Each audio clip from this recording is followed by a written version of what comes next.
Shabbat Shalom, Shari Torah. I hope that everybody is doing well. Have you ever caught yourself saying that things just aren't the way that they used to be?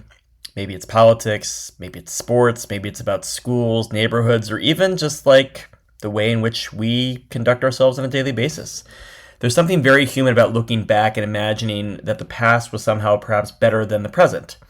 This week's Torah portion, Parashat Shoftim, offers a fascinating challenge to the way of that thinking.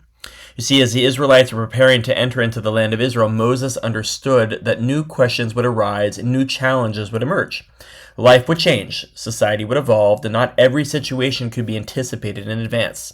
So he instructs the people, saying that you shall come to the priests, the Levites, and to the judges, who shall be in those days. When difficult questions arise, seek guidance from the leaders, from teachers, from those people in your generation who might have insight. The Talmud notices what might seem like an unnecessary phrase. The judges who shall be in those days. Of course the judges will be in those days. You can't consult a judge from a former generation. The rabbis explain that the Torah is teaching us something profound. Every generation has its own leaders, its own challenges, and its own wisdom.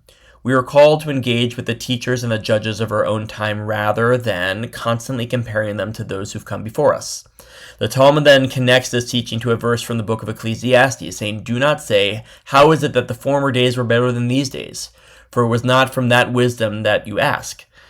That doesn't mean that we should forget about the things that have happened before us. Judaism, and life for that matter, is built on memory. We honor those who've come before us, learn from their wisdom, cherish their traditions that they pass down from one generation to the next. But there's a difference between remembering the past and romanticizing it. Parashat Shoftim reminds us that every generation has responsibility to meet the moment in which it lives, that every generation must wrestle with its own questions and discover how the Torah speaks to the realities of the day. As we enter into Shabbat in this new month of Elul, as we approach the high holidays, perhaps we can ask ourselves the following.